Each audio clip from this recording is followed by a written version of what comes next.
পাকিস্তানের বিরুদ্ধে বেশ কিছু কঠোর পদক্ষেপ নিয়েছে ভারত সরকার। তবে ঘটনার দায় স্বীকার না করে এসব পদক্ষেপের পাল্টা জবাব দেবে বলে জানিয়েছেন পাকিস্তানের প্রধানমন্ত্রী শাহবাজ শরীফ। এমন পরিস্থিতিতে প্রশ্ন উঠেছে, আবারও কি যুদ্ধে জড়াবে দুই দেশ? যদি জড়ায় তাহলে সামরিক শক্তিতে কে এগিয়ে থাকবে? গ্লোবাল ফায়ার পাওয়ার ইন্ডেক্স 2025 অনুযায়ী ভারতীয় সেনাবাহিনীতে 14,55,550 জন সক্রিয় সদস্য রয়েছে, যা বিশ্বের দ্বিতীয় বৃহত্তম সক্রিয় বাহিনী। এছাড়াও ভারতের রিজার্ভ ফোর্সে 11,55,000 জন এবং অন্যান্য আধা সামরিক বাহিনী মিলিয়ে মোট সামরিক জনবল প্রায় 5 কোটি। অপরদিকে পাকিস্তানের সক্রিয় সদস্য সংখ্যা 6,54,000 জন, রিজার্ভ সদস্য 5,50,000 জন এবং অন্যান্য মিলিয়ে মোট সামরিক জনবল প্রায় 1.7 কোটি। অর্থাৎ জনবলের দিক দিয়ে এগিয়ে থাকবে ভারত। ভারতীয় বিমান বাহিনী বর্তমানে 2,229টি বিমান পরিচালনা করে, যার মধ্যে 600টি ফাইটার জেট, 899টি হেলিকপ্টার এবং 831টি সহায়ক বিমান রয়েছে। প্রধান ফাইটার জেটগুলির মধ্যে রাফাল, SU-30, মিরাজ 2000 এবং MiG-29 উল্লেখযোগ্য। অন্যদিকে পাকিস্তান বিমান বাহিনীতে 1,434টি বিমান রয়েছে, যার মধ্যে 328টি ফাইটার জেট। প্রধান ফাইটার জেটগুলোর মধ্যে F-17 thunder, F-16 fighting Falcon এবং মিরাজ 3 উল্লেখযোগ্য।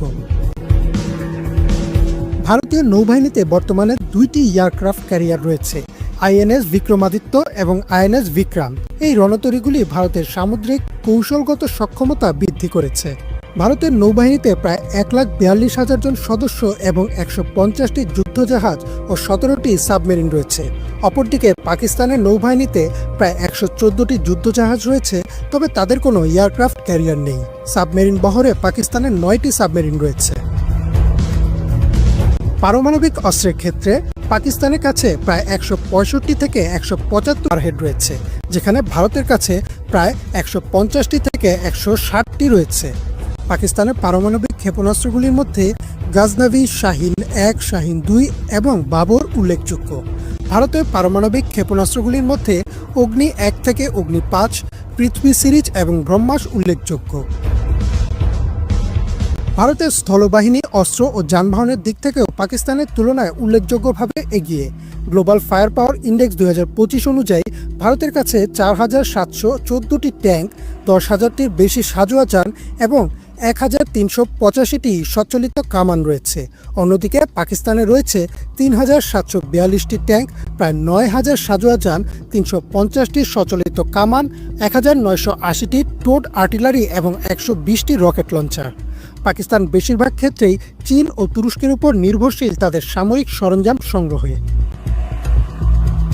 বিভিন্ন দিক বিবেচনায় সামরিক শক্তির দিক থেকে এগিয়ে রয়েছে ভারত, কিন্তু দুই দেশের মধ্যে সংগঠিত হওয়া আগের যুদ্ধগুলোতে বেশ ভয়াবহ ক্ষয়ক্ষতির সম্মুখীন হয় ভারত। তাছাড়া 1999 সালে হওয়া কার্গিল যুদ্ধে পাকিস্তান পাহাড়ের উপরে অবস্থান নেয়ায় পেয়েছিল বাড়তি সুবিধা, যদিও শেষ পর্যন্ত সেই যুদ্ধে পাকিস্তানকে পিছু হটতে হয়। কিন্তু ভারতের ক্ষয়ক্ষতির পরিমাণও ছিল অনেক, তাই বলা মুশকিল মুখোমুখি যুদ্ধে শেষ পর্যন্ত কী ঘটবে।